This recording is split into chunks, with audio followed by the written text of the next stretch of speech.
Here for you guys. That's right. Hope everyone is doing okay.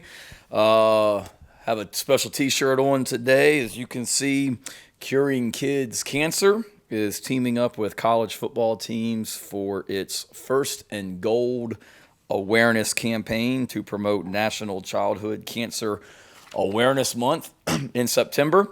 We're honored to be part of that, and teams from across the country, ourselves, will wear helmet stickers this week and wristbands, while coaches wear wristbands, gold whistles, and lanyards to represent their support for pediatric cancer awareness. So I'm sure myself, like all of you, have know someone, a loved one, a friend that has been impacted by that, myself included, and we're honored to be part of that this weekend. Appreciate the opportunity to join forces with many other schools in doing that. I know going back to last Saturday, the exchange that Ben and I had has somewhat become nationwide. And again, like I said at the end of that press conference to Ben and all of you on the call, I wasn't trying to be short with him, so I apologize if it came across that way. I've got to certainly be better in post-game press conferences. I'd literally walked straight from talking to our team right into that room, and 30 seconds later got hit with that one as well. And like I told the team this morning, and telling you and anyone else that's listening, please don't misinterpret what I was saying as saying that we were overmatched or that we couldn't block Georgia or that they just have better players than us. That was not what I was saying. First of all, they are really, really good. No, there was nothing I said that wasn't true. They are littered with 5 stars. That may be the most impressive football team physically that I've seen in person, maybe ever. Defensively, just the size, speed, physicality. They are well coached. By no stretch of the imagination was I implying that they just got great players and they aren't well coached. Part of the reason, and what you were asking, Ben, is what makes them tough is you may get them on something, but Kirby and his staff do such a great job. Very rarely are you going to get them on the same thing twice. And they do a great job of coaching them up. Scheme-wise, they really weren't doing anything. They did bring the corner off the boundary a few times, and we got to have better answers for that when they blitz the corner off the edge into some runs where he's unblocked. We as coaches got to be better about that, about giving our guys answers for that. But like I told the team this morning, like, Georgia's got really good players. So do we. Kentucky's got really good players. So do we. It's called the SEC, and it's big boy football. And sometimes the other team is going to make some plays because they've got good players. Sometimes we're going to make plays because we have good players, and that's what I was trying to imply with that answer, that it's not always about scheme. Certainly East Carolina did some things schematically that gave us a little bit of trouble early on, Eastern Illinois, and everybody will, Georgia included. Kentucky will have a great plan. Coach Stoops is a phenomenal defensive coach and football coach in general. But sometimes it's there's not some magical scheme that Sat and Pete and Clayton come up with on Tuesday nights at 11 o'clock that allows us to just magically go play. We have great schemes that we're trying to put together, but at the end of the day, it's about the people in the field. So whether we're playing Georgia or Georgia Military or the San Francisco 49ers, we expect our guys to be able to go out and execute no matter who is on the defense. So that's what I was trying to imply the other night. It's taken off and taken on a life of its own as I saw yesterday. But that's where I was coming from on that one. Injury-wise, we're in really good shape. Luke feels great. Played. What a warrior that kid is. I know I talked about it on the teleconference and maybe in the press conference, but to come out and do what he did with very limited practice, he is a warrior. And bounced right back and was at practice Sunday night and did everything today. Zeb, we expect him to be ready to go on Saturday. He didn't throw today. He still got some stitches in his finger from where he got stepped on that they'll get out here in the next day or so. And once those come out, he'll be able to throw. So fully expect him to be available. Cam practiced today, Cam Smith, and was 100%. No issues there. He's great. Sherrod Green, like I mentioned Sunday night, he had surgery on Sunday morning. Our thoughts and prayers are with him. What a great kid that was playing really, really well for us, and hate it for him. I know he's had some injuries in the past, and hate that this one crept up, but we're still optimistic that we could potentially get him back before the end of the season. But obviously he'll be out this week. Saw him in the training room yesterday morning, was in good spirits, and all the players and coaches were down, or a lot of them were down there spending time with him, trying to pick his spirits up.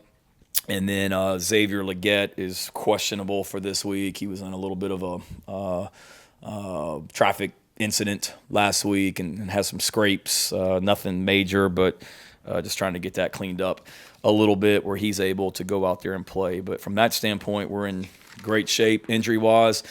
Have a big challenge this week. Obviously, have a lot of respect for Coach Stoops and what he's done at Kentucky and the way that he's elevated that program. I grew up in Murray, Kentucky, when my dad was the head coach at Murray State, and from the age of 2 until the age of 10, I lived in Kentucky, so know all about UK football and UK athletics from growing up in that part of the country or in that state, and it's impressive the way that Coach Stoops has come in and taken that program to a higher level. The consistency that they win football games with and execute year in, year out is impressive. Have a ton of respect. Obviously, I worked with his brother Mike at Oklahoma, got to know his other brother Bob, obviously very, very well, coaching at Oklahoma, and a fellow coach's son like myself, and think the world of their family and think a lot of their program at Kentucky as well. It was that way when I was at Virginia Tech, and he was the defensive coordinator at Florida State back in 2012, I believe. Super physical and super well coached was the Florida State defense, and the Kentucky teams he has are no different. I played against them when I was at Georgia in 2016 and 17, and they were always battles. And they've only gotten better and continued to become an even more physical team since then. Offensively, explosive. The new offensive coordinator that has come in from the NFL has done a great job. The quarterback they have that's playing for them is playing at a really high level. A really impressive player that he is. He's got size. He can run. He throws one of the more impressive deep balls that I've ever seen. I mean, I think they're like second in the country, if I'm not mistaken, in like explosive pass plays or something. So they are a big play offense. Number one, the receiver that transferred back back to the state from Nebraska, he is lights out, and we have to have a great plan for him because he can take the top off a defense in a hurry, and there's no throw on the field that this quarterback can't make. So we've been pretty good, a lot better, knock on wood, with not giving up explosive pass plays. We got to really be good this week because we've got a huge challenge. The tackle, number 70, Kennard, is a first-round draft pick. A huge man, 6'5", 338 pounds, but he is light on his feet and athletic, and I don't think he's given up a pass pressure all year, so that's a big challenge for our edge guys. And then the running back is a really good talent, tough, physical, runs hard as well. And then defensively, experienced and physical. You look at their front guys, they all have size. I mean, the two edge guys for them, 6'5", 225 pounds, 6'5", 231 pounds. The end, number 4, he is super disruptive, one of the better players in our league, 6'3", 275 pounds, but plays fast and with twitch. We faced a big defensive tackle last week in 99, Davis from Georgia, and we got another one this week in number 50, McCall, 6'3", 344 pounds, and he's just on tape. I mean, he's just dominating people at the line of scrimmage, and then they've really been helped by the transfer linebacker from Ole Miss, number 10, Jones. He's all over the field, makes plays everywhere, and then an experienced secondary. I think counting their nickel, they've got 4 seniors that start in the secondary for them. So they are really playing well. They're really well coached. They're really physical and a good football team. So it'll be a big challenge for us on Saturday night. And, it's their first away game for them for sure, and we need to make that a great environment on Saturday night. So Gamecock Nation, listen to me. We need you there early. We need Gamecock Walk to be even bigger and louder than what it was last time.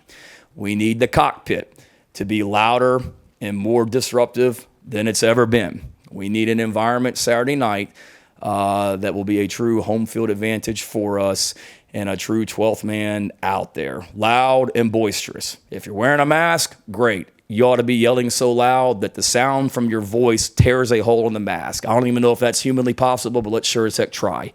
You can be an advantage for us. We're all in this thing together, and we will need you on Saturday night. Get there early. We've got a fantastic group of recruits that are coming, and we need you to go get this done. All right, having said that, take any questions.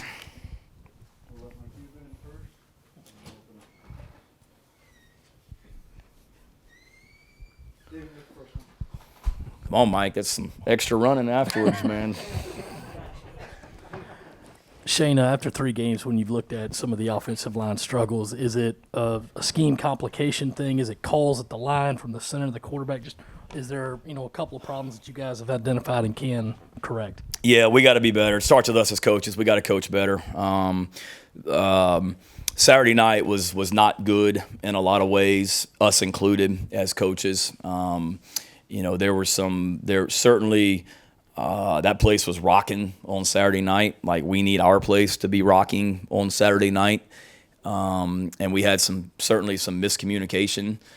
You guys watched the video. I mean, we had a play where we got 2 guys blocking a run and we had 3 guys blocking a pass, and that can't happen. I mean, that's not good football, and that starts with us as coaches, and that's being able to communicate at the line of scrimmage and the quarterbacks being louder, getting plays in on time. So it all starts with us as coaches, me as the head coach. And then, frankly, I mean, there was some busts, without a doubt, particularly in pass protection, where we flat out turned some guys free that we should have been blocking, without a doubt, that cost us. They were critical plays. And then, like I said earlier, sometimes it's just going to be it's a one-on-one battle, and there's a winner and a loser, and sometimes we won and sometimes we lost. And when we lost, it's very glaring. So I think it's a combination of things, Dave, but it starts with us as coaches and making sure that we don't beat ourselves and give Georgia a lot of credit, but we certainly did not execute at a high level offensively, not just the offensive line, but offensively on Saturday night, and we got to be more efficient. Yeah, Shane, you obviously mentioned the fact that you played or coached against Kentucky earlier in your career, and now you're coaching against them now. What's the biggest difference offensively from them studying them this year, and kind of how would you evaluate the secondary's performance against Georgia? Our secondary? I think we were good, kind of like they're going to make plays and we're going to make plays. You saw some of those. I mean, Jalen Foster played lights out, and we played physical. I think it was RJ that stripped the ball out on the fumble. Jalen Foster had 2 interceptions. O'Donnell Fortune had a nice, was in one-on-one coverage out there. And so we certainly made some really good plays against Georgia's receivers and tight ends. Having said that, we also got to execute better, whether it be, getting calls and communicating and make sure we're playing the right coverage and not letting people run just completely past us and turn guys wide open. Again, that goes back to us as coaches, making sure we're helping these guys be successful. It may be third down, understanding the situation. It's third and long or third and medium, and not giving them too much cushion when we're sitting out there in zero coverage because we're bringing pressure. We got to be better from that standpoint, from a competitive standpoint. But overall, I thought those guys were good. We just, we've got to be better about – we got great defensive backs, and we've got to be ready and willing to get up there and challenge receivers, when we're bringing pressure. So from that standpoint, we got to be better. And Kentucky's offense, the difference – they've always been good. I can go back to when I was here before, and I still have nightmares of we beat Alabama and then go up there the next week and Randall Cobb on 4th and 11 or whatever it was. I mean, I still have nightmares of that. So, they've always had good players on offense. When I was at Georgia, they had I remember Kirby used to always talk about it, just their wildcat package when they put the running back at quarterback, and I think it was Benny Snell or whoever they had, if I'm remembering correctly. I wasn't coaching defense, but I remember Kirby used to talk about it and how physical they were running the football. Well, now they're still really, really physical running the football. They still do a nice job of running the ball, but now you have even more of a big play pass threat off of it. This number 1, Robinson, he's a game changer. With his speed, and Missouri saw it on, I think, the first play of the game, if I'm not mistaken, how electric he is. And then the quarterback, like I said, is really playing at a high level. You see a lot of NFL principles with the new offensive coordinator coming in, so they're doing a great job. and has only elevated their ability to win football games with this, I don't want to say new dynamic, because I know Eddie Graham was the offensive coordinator last year, and he's a great coach, but just with some of the elements they've added to the offense with personnel and scheme have made them even more dangerous. Shane, have the guys responded this week the way you wanted to see? What's the attitude been like, and how do you feel about their response? I really feel really good right now. Now, you hope that equates to Saturday night, but everyone was disappointed after the game. Sunday was, it was a quiet bus ride back on Saturday night. I was up watching the tape on my iPad. I'm sure everybody else was sleeping, but it was a quiet bus ride back. And Sunday was, we came in here and, we're brutally honest with the guys and what went well, what didn't go well. But I think they saw on tape that, give Georgia a lot of credit. They're a phenomenal team. But, we had every opportunity to make that thing 14-10 or 14-13 in the second quarter. And then obviously didn't handle the end of the first half, beginning of the second half well, starting with me. And it kind of got out of hand. But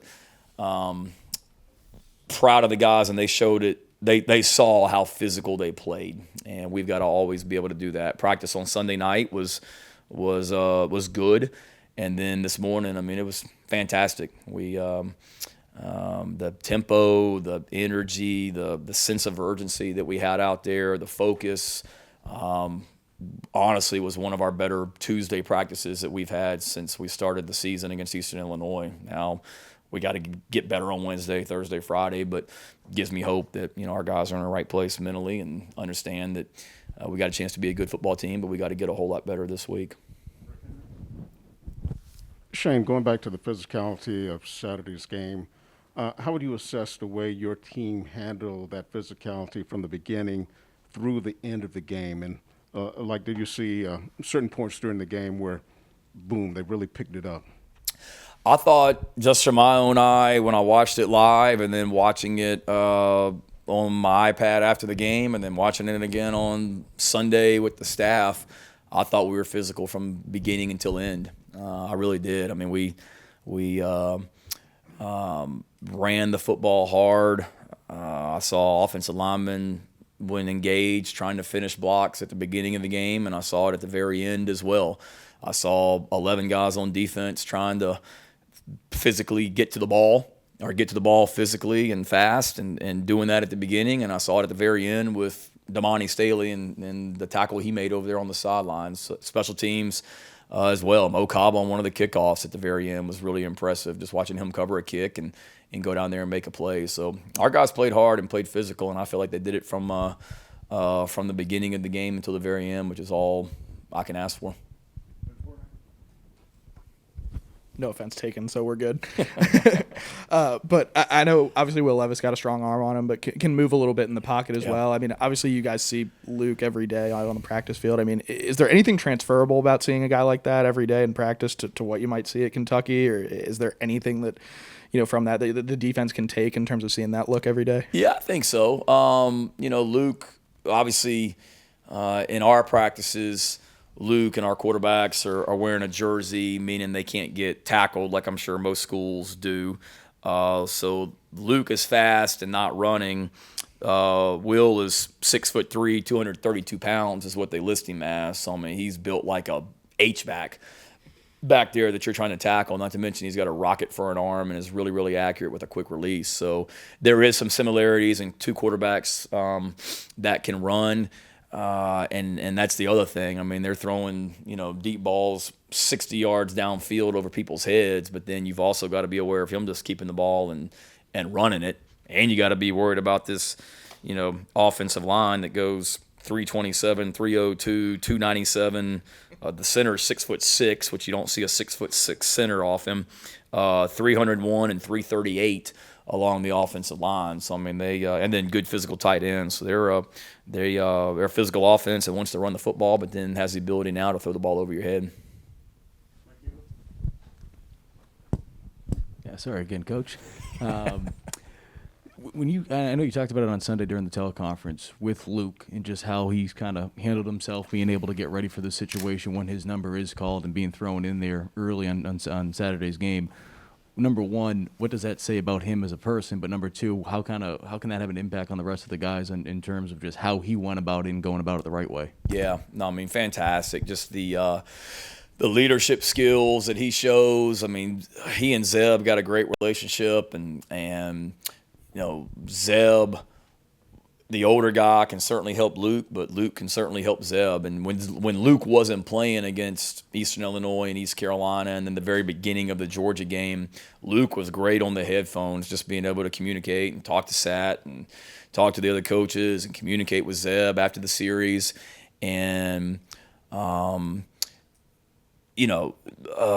Zeb gets hurt, and Luke just handled it. I mean, it's fantastic. I mean, there's no flinch, no bright eyes. It was like, all right, let's go. What's next? And he's just very calm. I mean, with all heck kind of going on out there and the noise and some adversity that we were facing offense, I mean, he was calm. He'd come to the sideline.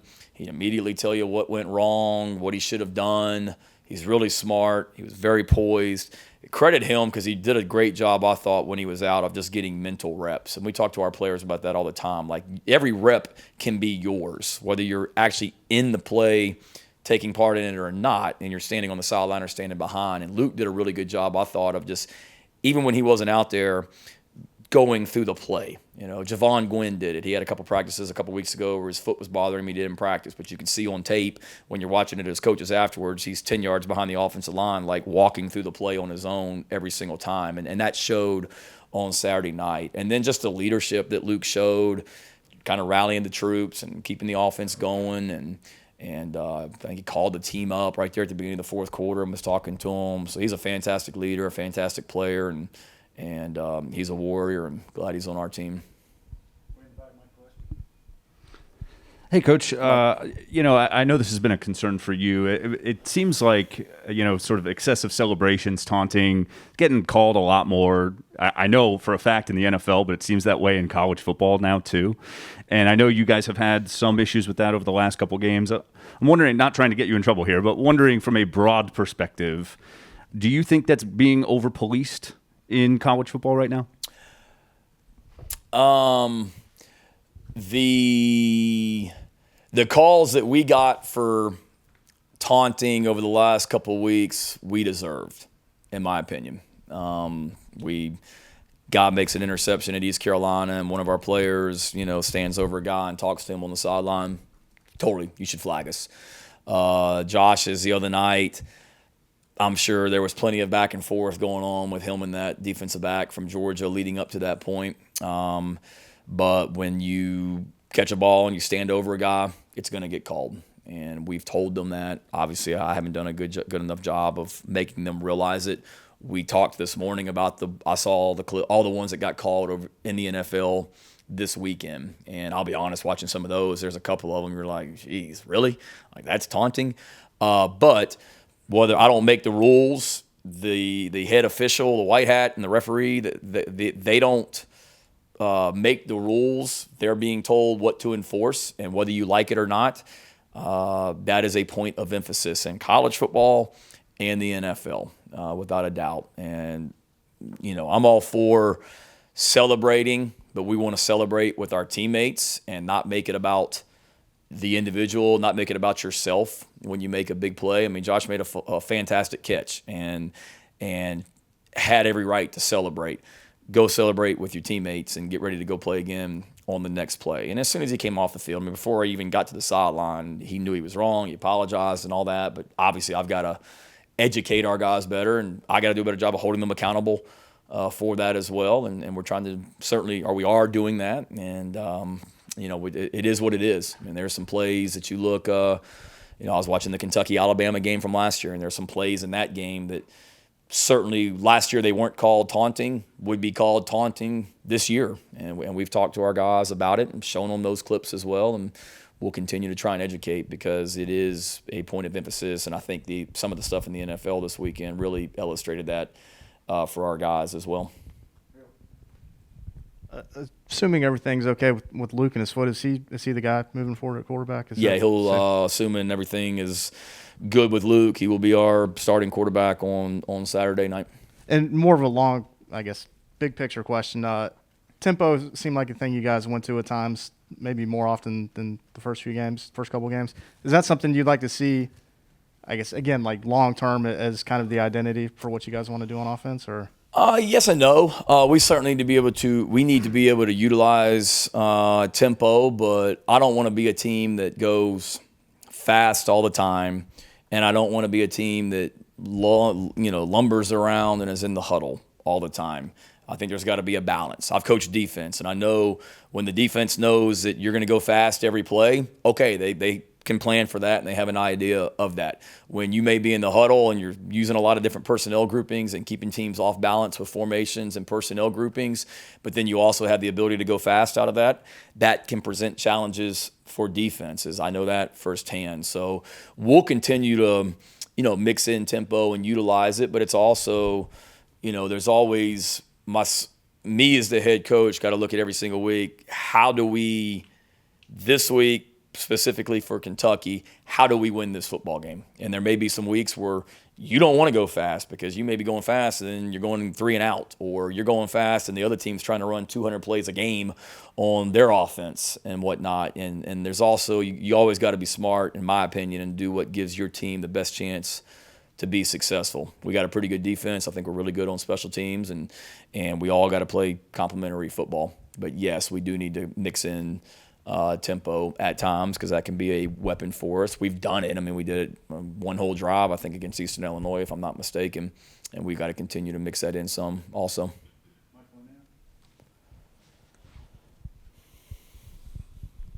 Hey, Shane, Jalen Brooks has talked with us in the past about just how difficult last year was for him mentally, just waiting to get cleared and just the journey he took to Columbia.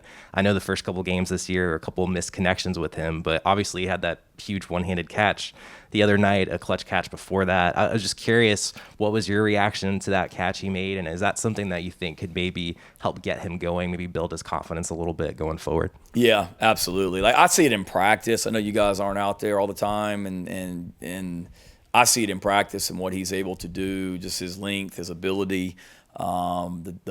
The play against Eastern Illinois you're referring to, that was unfortunate because he ran a great route, and he's going to make that catch 9 times out of 10, and it didn't connect that night. But I think he certainly, not to speak for him, probably felt like he just needed one to get him over the hump. He's made some great catches, or big-time catches for us this year.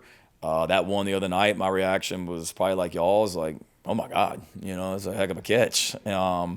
And he did a great job of doing that. And we got good receivers with Josh and Jalen and DK, and the way some of these other guys continue to come on. They need to continue to be weapons for us, and certainly that gave Jalen some confidence. But I think he had confidence. I know last year was tough for him, but I would hope he had confidence even before that point, because I see it in practice. He makes a lot of the same catches, maybe not as good as that one, but he makes some really good catches in practice also. Shane, excuse me, Shane, 2 quick questions for you. You mentioned Luke's leadership skills. In the film review, did you guys notice anything rubbing off on the other 10 guys in the huddle as the game progressed and as he got more and more reps in the game? And then 2, just how would you describe losing Sherrod in the middle of the defense, and where do you guys go from there? Yeah, I don't know if I noticed it. I mean, I think there was certainly a calm with Luke, but there was a calm with Zeb. I mean, Zeb's very poised and confident and everything in the huddle, and honestly, you not worry about Luke, but Luke's a younger guy, and he's, going in. You think about it, he was a freshman last year. He never played in front of a hostile crowd on the road because of COVID protocols. So now you're the quarterback, and it's the first time you're playing in an environment with more than whatever it is, 20,000 fans. So initially, I was worried because he hadn't been in that environment. I mean, I went to some of the receivers and running backs and O-linemen and tight ends about, hey, you guys, help Luke. Help Luke. Let's get him going. And he didn't need my help or their help. I mean, he's calm as they can be, or calm as they can be. I'm sorry. And I think he was just guys have confidence in him, and he was able to make some plays with his feet for sure, and made some big time throws. I mean, one of those throws he made across the middle to Jalen Brooks. That was a big-time quarterback play. Stepped up in the pocket with like elite ball security, knowing he's going to get hit. 99 comes right past him. He goes right past 99 and then drills a ball in there to JB. That was a big-time play, big-time quarterback play on that one. So excited for his potential going forward. And then Sherrod, I mean, that's a huge loss. It really is. I'm not going to, sugarcoat it. Leader of the defense, guy that had just been so fantastic for us since January. Steadiness, leadership, playmaking ability. He was playing at a really high level, and that's a tough loss. Brad Johnson obviously stepped up. Mo Kaba's going to have to step up and play even more. Damani Staley did a nice job for us the other night. Who else? Rosendo Lewis was on the trip. Debo was on the trip. Darrell Ware came in there. We put Darrell Ware on scholarship this morning, as a matter of fact. He has certainly earned that and has done a great job playing on special teams, and then came in and played linebacker for us the other night and did a nice job, made a nice play on the goal line against their tight end in coverage, and then made a nice tackle for loss, over there on our sideline late in the game also. So it'll be a kind of by committee, but Brad and Damani have been playing at a high level, and Mo is really coming on and doing some nice things on special teams also. So you mentioned earlier how fans will be masked up in the stadium. I wanted to know, will players, coaches, people on the sideline, will y'all have to be masked up as well? Nah, not that I'm aware of. Okay, thank you. Yep.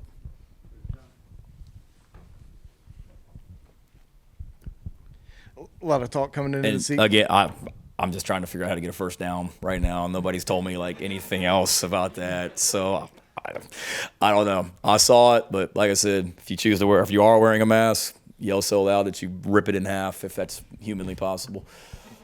A lot of talk coming into the year about the tight ends and how big of a weapon they would be through 3 games. How do you feel like it's gone getting the ball to those guys, and how do you envision that kind of evolving going forward? Yeah, we've got to continue to get them involved. I mean, we tried to throw the ball to Nick on that last play on offense down there in the red zone the other night. We threw a little RPO type pass to Nick that he caught, and Luke kind of drilled him in the face with it, and he fell down. So we've tried to get them involved. There's been some plays that we've tried to get the ball to them that the ball didn't go there for whatever reason. Maybe it be coverage or decision making, whatever it may be. Those guys are weapons for us, and we've tried to utilize them in different ways. I mean, we handed the ball off to Jaheim for a 60-yard touchdown against Eastern Illinois at the fullback position and got called back because of a penalty. So we haven't forgotten them. They're still a big part of the offense. Will still be a big part of the offense, going forward. And Jalen and DK and Josh are doing some nice things on the outside, but certainly Nick and Jaheim and EJ and Ortre. I mean, there's other weapons on this offense that we got to continue to evolve their roles. And whether it be the tight ends or those other guys that I just mentioned, they've got to practice the right way too and earn the right to get balls on Saturday also. Thank you, Coach. Yep. Hale got one? No? We'll give him one more. Come on, we started early. We'll give him one more. Thanks.